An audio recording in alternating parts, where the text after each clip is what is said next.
Welcome to the Rialto Marketing Podcast. Today's episode is a revenue acceleration series interview where we talk to seven-figure B2B professional service firm owners that are actively trying to grow their business and get to the next level. We talk about the good, the bad, and the ugly so that you can learn from their experience.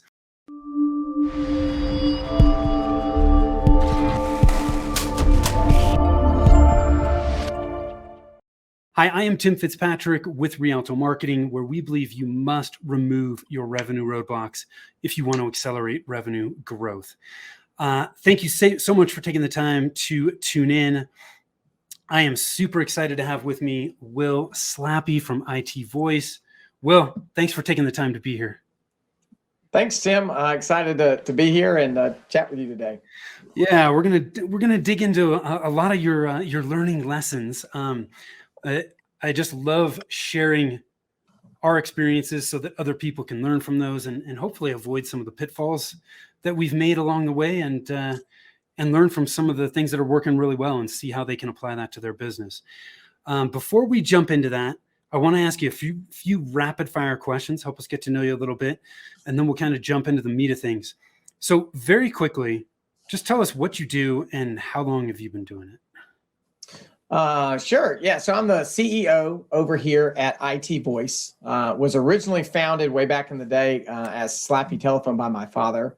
Now, we started obviously doing just telephones and, now today we do the whole gamut of, everything from, that desktop support, the servers, the network, and all the phones and the cloud and, bring it all together and make it work for our customers. So I took over running the day-to-day about 7 years ago from my father. What's the most important lesson that you've learned in running your business? I would probably say just two different ways you could say it. One, having humility. And I think one of the ways that for me is that I've learned to do that is being curious. Early on, I thought I knew a lot more about just everything, right? Even a situation, and stuck my foot in my mouth many, many times. And I've learned to be more curious and more open and continually just questioning what you think you know. And that really allows you to learn a lot more, grow a lot more than if you don't. Sometimes you can kind of get in a fixed mindset real quick. So that humility and specifically the curiosity in that humility has been one of the biggest lessons I've learned. That's a great one. We all know as entrepreneurs that growing a business is hard.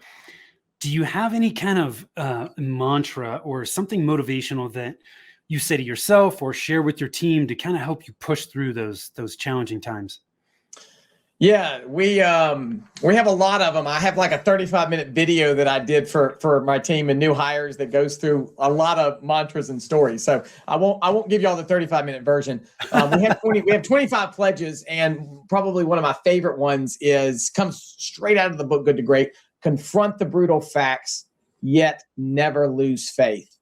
And so even kind of going back to the curiosity thing, really. Don't be scared to talk about what you think is true, right? Yeah. If anybody on my team thinks that something is true, hey, speak up and have that, confront the brutal fact. And we as a whole team need to do that. But also don't ever let pessimism seep into the point where anybody gives up and thinks there's no hope. Yeah. And there's been many times in business where I've had some people kind of say do you think we're going to survive or whatever, maybe not that drastic, but, it's yes, we will prevail, and always having that. And so that's kind of a mantra we have. I love it, man. You knocked those out of the park. Thank you. I stole most everything that I know from a book or from a mentor. So, hey, you know what? We all have, there certainly are original ideas, but gosh, so much of what is out there are things that we've learned, and we're presenting them in a way that has made the most sense to us. And a lot of times that resonates with people. So yeah, I love it. So one of the things you touched on was that your dad founded the company. So you worked with your dad for a certain period of time. This is something that's really close to my heart because the first business that I was involved in my dad started, and I worked with him for, it was close to 12 years. And it opened my eyes to a side of him that I did not see as a child. And for me, it made me appreciate him and the kind of person that he is that much more. What was the experience like for you? Yeah, I would echo a lot of what you said there. And I think me and my dad are both by nature doers. We love to get stuff done. Yeah. So I've not had a ton of maybe any conversations with my father where I just call him up and saying, "Hey Dad, like, how are you feeling today?" or something along those lines. That's not like the norm for us. Unless something, if a question like that's probably like, something really bad's happened or something, right? Right. And so, working with my dad, just able to build that relationship on doing things and having so many conversations. And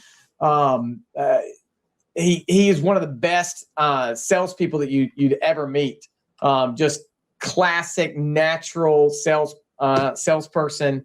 Like, he grew up on a farm, so he kind of had this very just shoot from the hip sort of way. I could tell a lot of fun stories about how he would, I remember this I'll give you one. I was sitting in the conference room and negotiating a deal with a customer.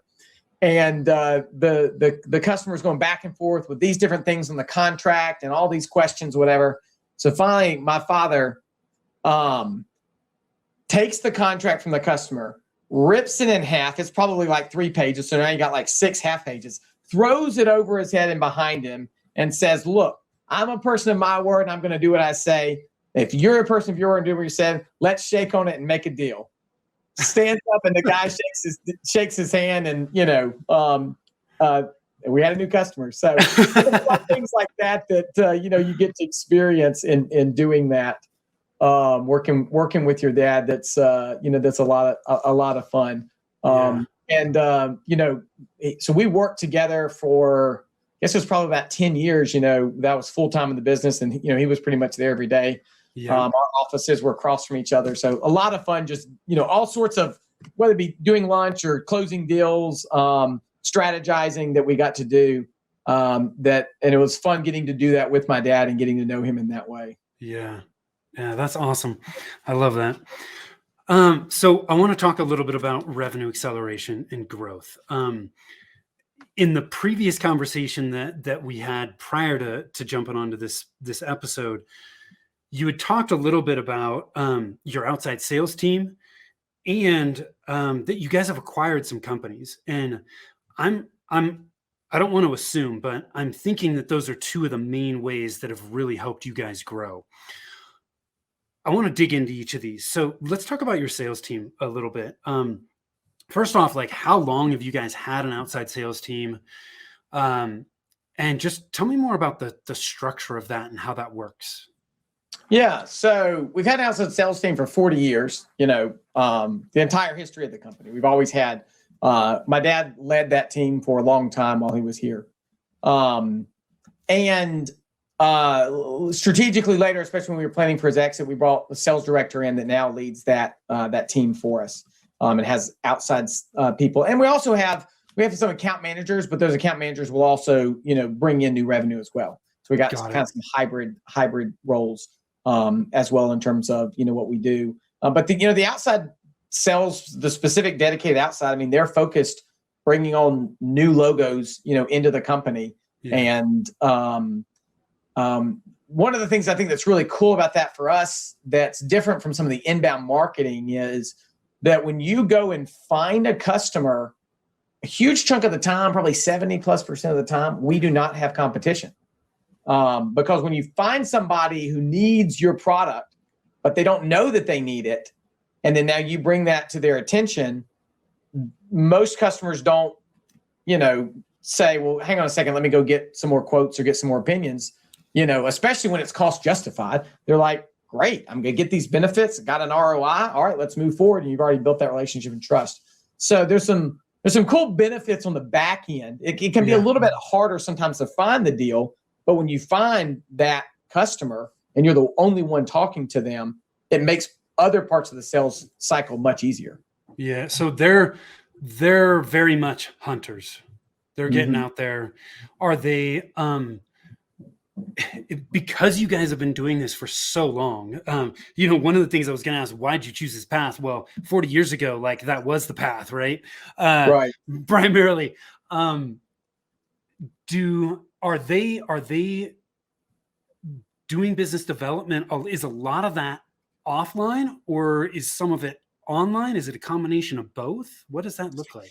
It's a combination of both. And for our team, we're not micromanagement, in terms of our style, right? Yeah. So, I mean, I tell all of our team, like, look, if you can hit your monthly quota number and your quarterly and your annual number, I don't really care, right? What you're doing and how you're doing it. And so different people have a different style in terms of how that they do it. But that incorporates everything from physically knocking on doors, right, cold calling. We've got, some guys that love to, do the networking groups that are out there. And so, there's our marketing team does help with a lot of the drip campaigns and stuff through email. But ultimately speaking, it's each of those outside salespeople develops their own strategy in terms of how that they want to bring that in. And, we help them do that. But they all get to kind of determine what that mix is. And as long as they're hitting their numbers, then, great. How big is that team? So of the roughly 20 that we've got, you've got basically about 12 that are kind of like account managers. And then you got 5 that are the outside. And then you've got 3 others that are kind of in support and engineering, other types of things. Yeah. So you have a decent sized sales and support team there. Yeah. What about acquiring companies? How many companies have you acquired, and how long have you been doing that? Are you still doing it? What does that look like? Yeah. So we acquired our 17th one on Tuesday, and I was there yesterday welcoming them on board. And we've got another one that hopefully will go by the end of this month as well.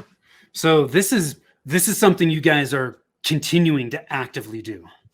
Yeah, we're probably going to slow down some because we need to pivot and kind of focus on some integrations here with all of those acquisitions. But we started that about 3.5 years ago, and have acquired a total of 17. Be 18 here soon. I want to dig into this because I think this is something that a lot of small to medium-sized businesses totally overlook from a revenue acceleration standpoint, because you acquire the right companies, you can accelerate growth very, very quickly. The distribution company that my dad and I were partners in was acquired. And when we were acquired, the company that bought us acquired, we had other distribution companies that we were partnered with. They bought all of them and rolled them up. Right. And it was so much faster for them to buy their way into the market. They were new into the market. And it was so much easier for them to buy their way in than to try and start from the ground up. Why did you initially start down this path? Yeah. Let me say one thing on a point you just made, because then this is just my 2 cents here. Yeah. So, I've talked to a lot of entrepreneurs about this that have asked me the question of, hey, should I buy a company and do that or not? From my experience in the M&A world, what I usually tell people is don't acquire a company until you have got your account management and your ability to bring on new revenue nailed down pretty good. Yeah. And the reason for that is when you acquire a company, the vast majority of the time, it's because you have owners who want to exit. Not every time. We've got some owners that are on board with us and they're doing a great job. But even some of the owners that are on board with us, sometimes there's multiple owners, right? And so 1 or 2 want to hop off and others want to stay. So, so vast majority of the transactions, we've had at least one person, if not multiple people, from the original owner group that has left.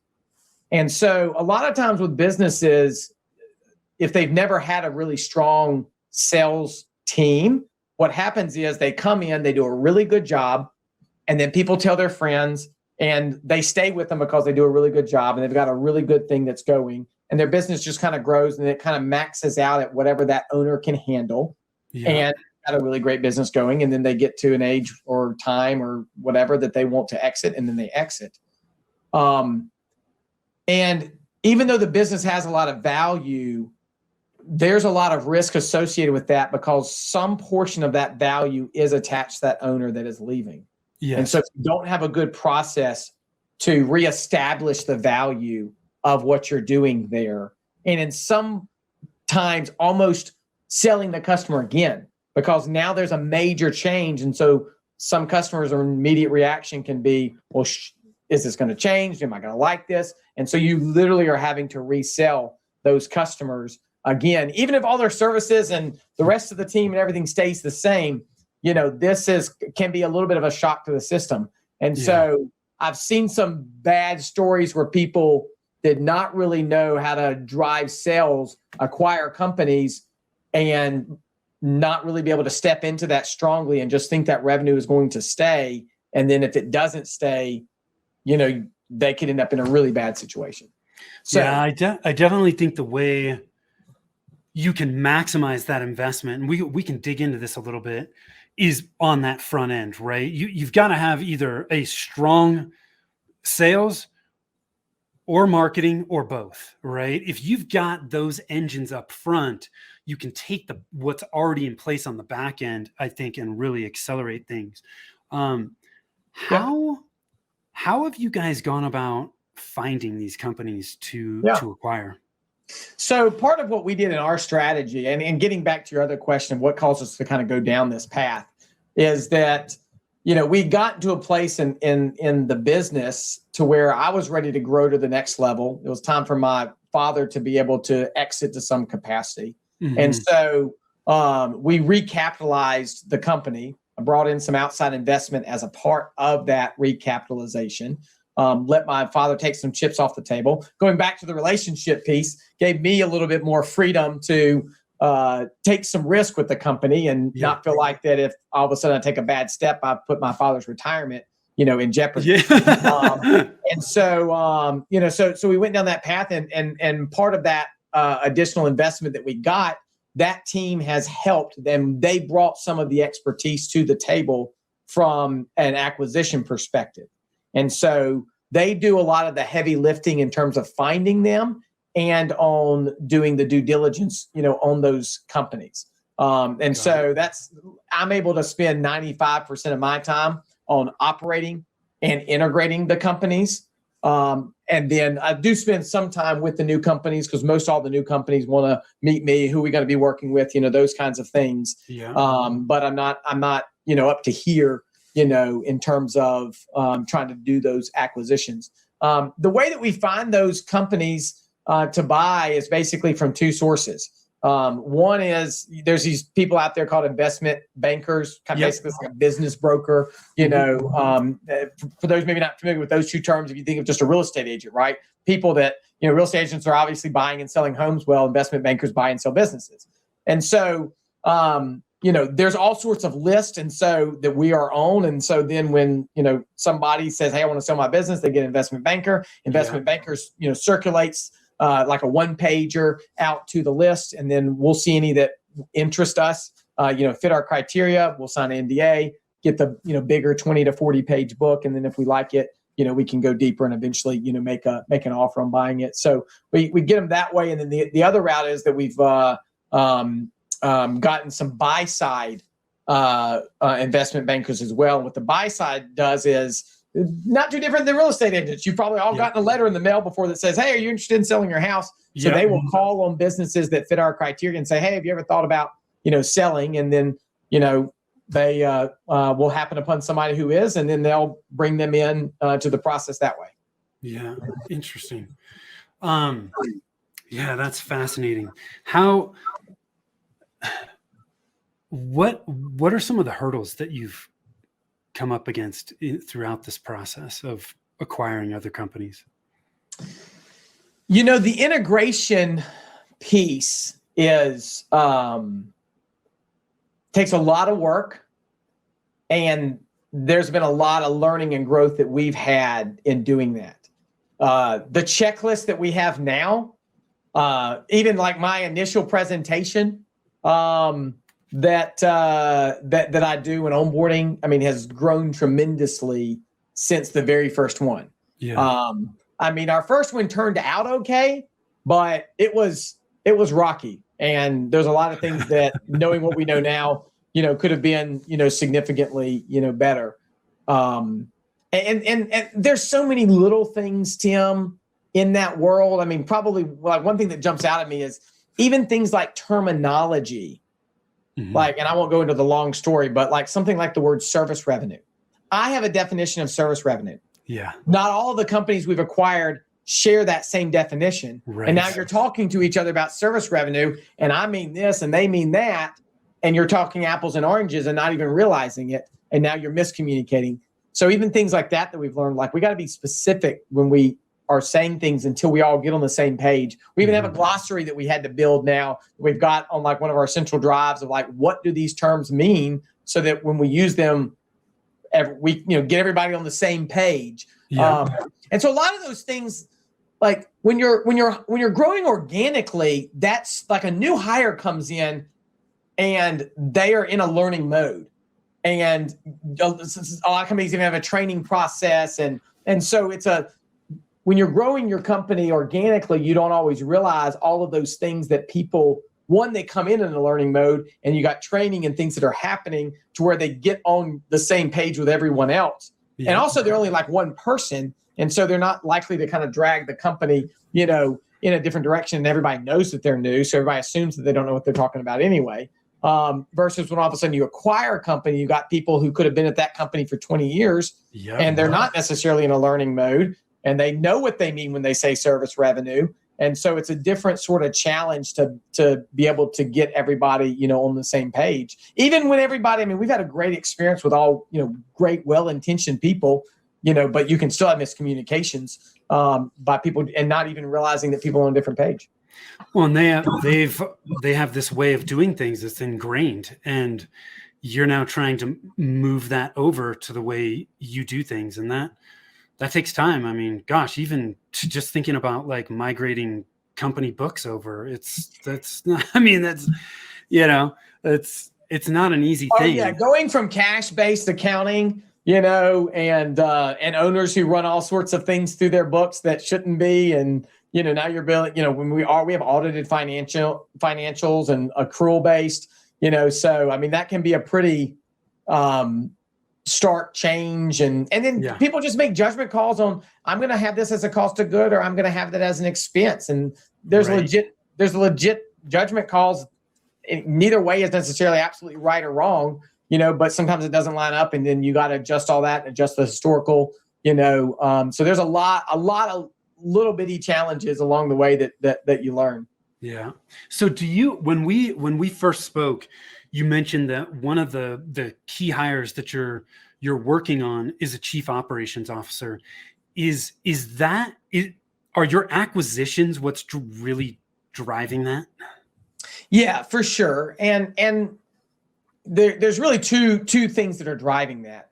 One is just capacity, right? Yeah. So as we're growing, there's more. And so here's a principle. And I wish I remember which mentor told me this so I could give them credit, but I too long ago and don't know. But they told me that 2 to 4% of the people time of a business should be spent being strategic. So if you have 10 people, that's 20 to 40% of the owner's time should be spent being strategic. Got it.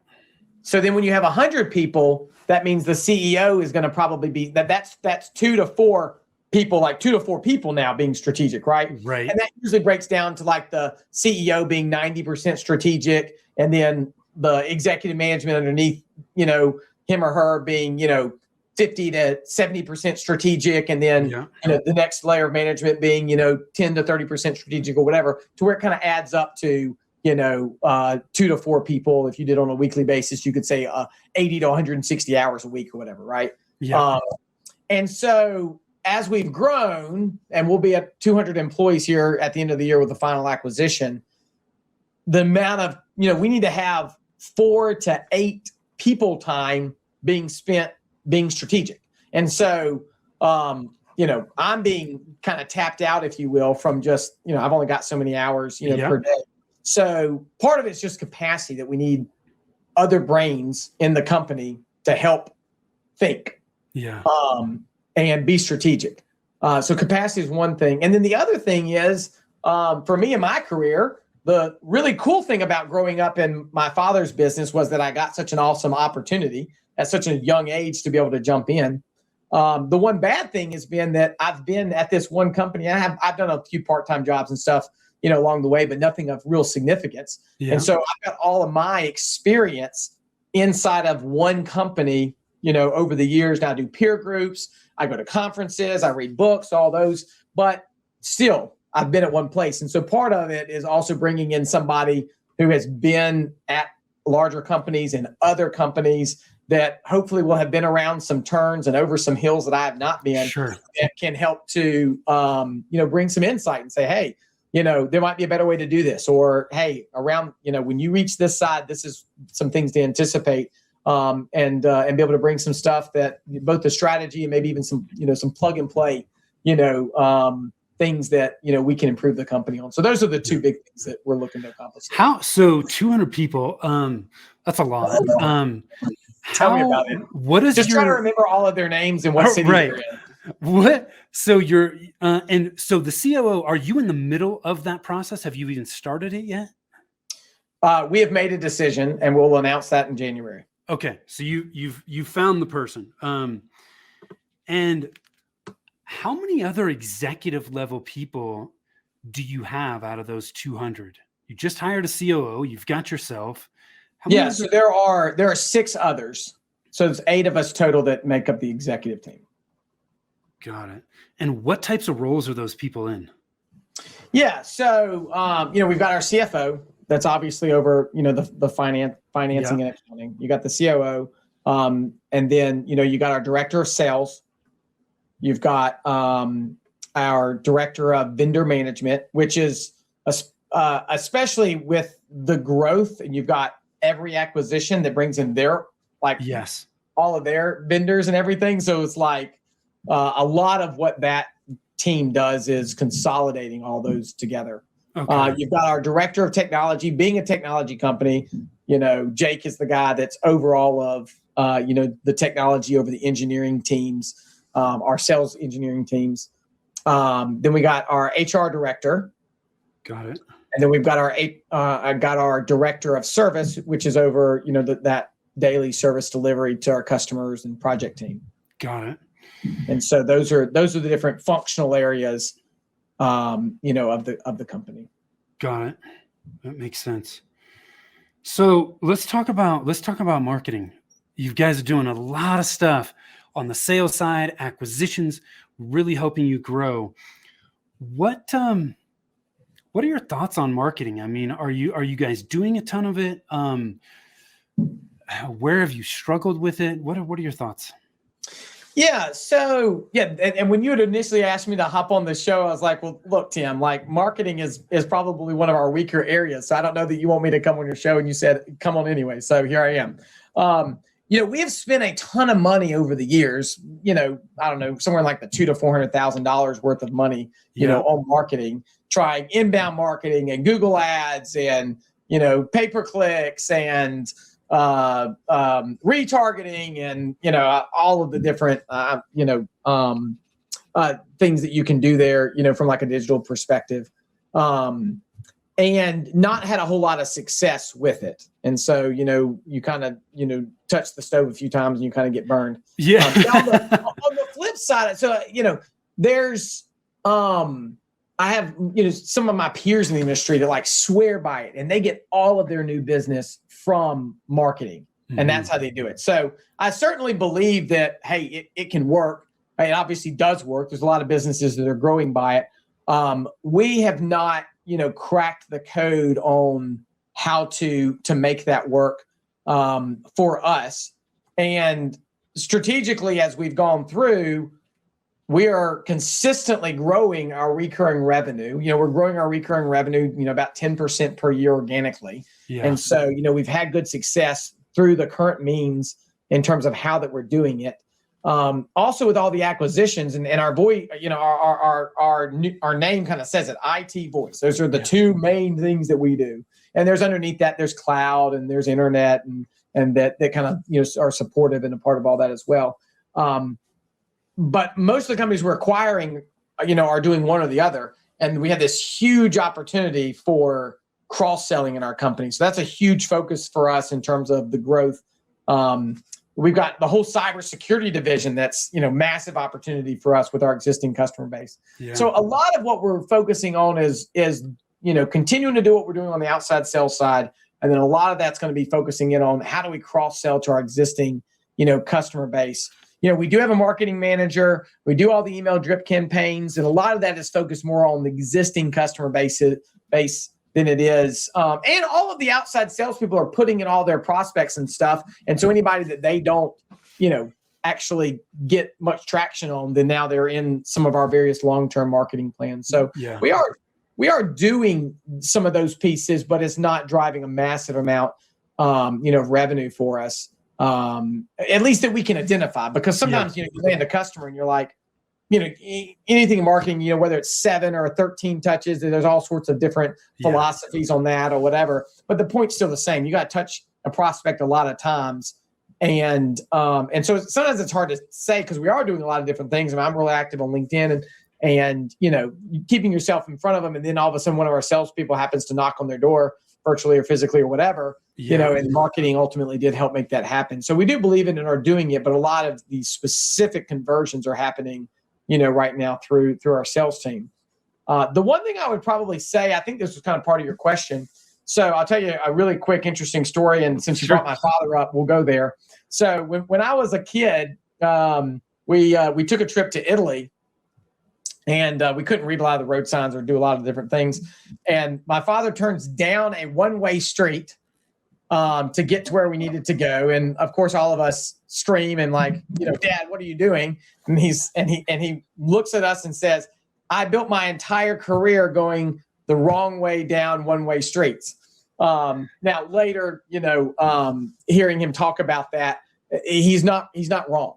And he's like, hey, if everybody's going that direction, I don't want to go fish in the same pond that everybody else is fishing in. Yeah. I would rather go to this other pond. Maybe it's not, maybe there's not as many fish, but if I'm the only one that's fishing there, I'm going to have a much better chance than going and trying to compete where everybody else is competing.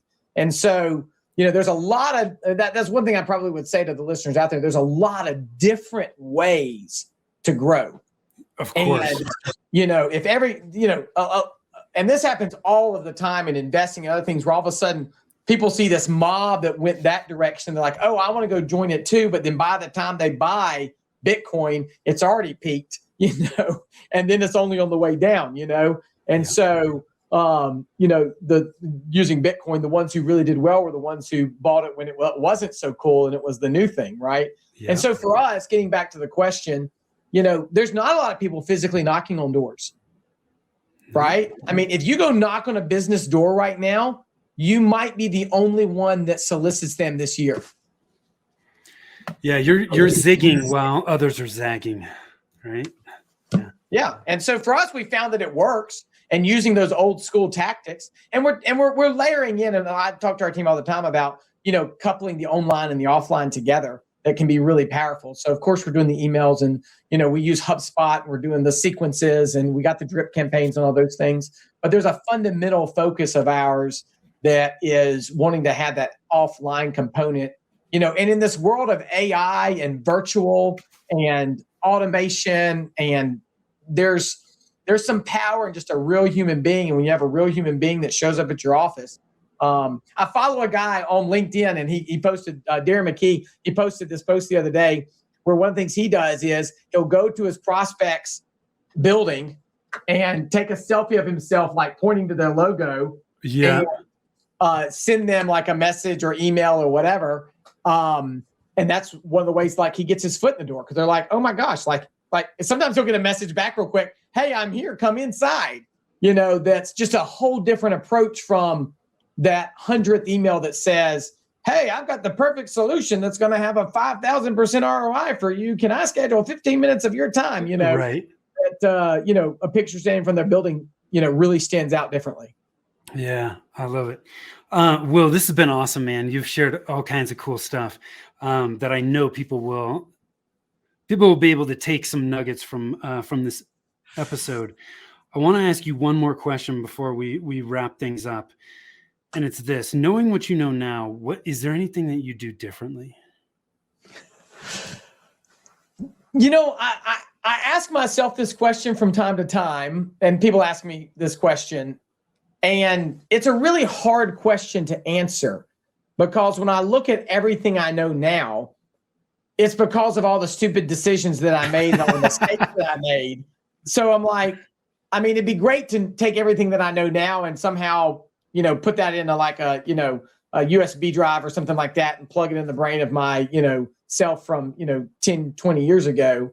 But to be honest, a lot of the things that I even know now, I kind of have these memories of sometimes my father or other people trying to tell me those things, and I didn't really understand it or believe them when they told me, and I had to experience it myself and experience some of that pain and learn through that and the trial and error in order to be able to get there. So I think if there was one thing, I'd probably go back to where we started with the curiosity thing, is that you don't be afraid to make mistakes. Don't regret the mistakes that you make. If you learn something from it, my dad used to say this all the time. He'd say, I don't mind paying for a mistake. Just don't make me pay for it twice. Yeah, that's great.